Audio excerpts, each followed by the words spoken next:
আসসালামু আলাইকুম ওয়া রাহমাতুল্লাহ। আলহামদুলিল্লাহ ওয়াসসালাতু ওয়াসসালামু আলা রাসূলিল্লাহ ওয়া বা'দ। প্রিয় মুসলিম ভাই ও বোন, আজকে সংক্ষিপ্ত আলোচনার বিষয় হলো ভূমিকম্প। আমরা জানি ভূমিকম্প আল্লাহর নিদর্শন। আল্লাহ সুবহানাহু ওয়া তাআলা বলেন, ইযা যুলজিলাতিল আরদু জিলজালাহা, যখন পৃথিবী তার প্রচণ্ড ভূমিকম্পে কাঁপিয়ে তোলা হবে।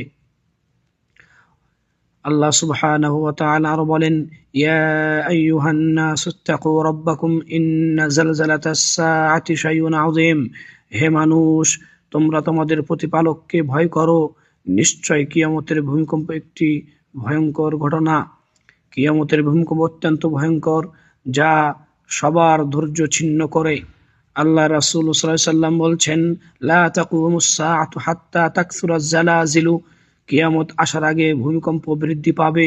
পৃথিবী জুড়ে ভূমিকম্পের সংখ্যা বেড়ে গেলে এটি কিয়ামতের আগমনের লক্ষণ। তাই আমাদেরকে গুনাহ থেকে ফিরে আসতে হবে। আল্লাহ রাসূল সাল্লাল্লাহু আলাইহি ওয়াসাল্লাম বলছেন, মা তাযাহারা কওমুন আলাল ফাহিশাতি ইল্লা আখাযাহুমুল্লাহু বিল আওজাই ওয়াজ জালাজিল। যখন কোনো জাতি প্রকাশ্যে অশ্লীলতা ছড়ায়, আল্লাহ তাদের রোগ ও ভূমিকম্প দিয়ে শাস্তি দেন। প্রিয় মুসলিম ভাই ও বোন, ভূমিকম্পের সময় আমাদেরকে বেশি বেশি দোয়া ইস্তিগফার করতে হবে। আল্লাহর শক্তি ও ক্ষমতার নিদর্শন এটা।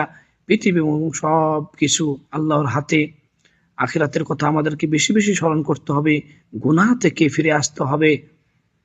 আল্লাহর দিকে ফিরে আসা। বিপদ বা ভূমিকম্পের পর আমাদের উচিত আল্লাহর কাছে তওবা করা, ইস্তিগফার এবং দোয়া করা। আস্তাগফিরুল্লাহ রাব্বি মিন কুল্লি যামবিন। আল্লাহ সুবহানাহু ওয়া তাআলা বলছেন, ইন্নাল্লাহা মা'আস সাবিরিন। নিশ্চয় আল্লাহ ধৈর্যশীলদের সাথে আছে।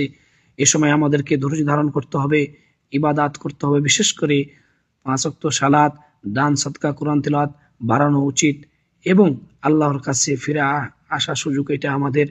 প্রিয় মুসলিম ভাই ও বোন, ভূমিকম্প একটি আল্লাহর বার্তা।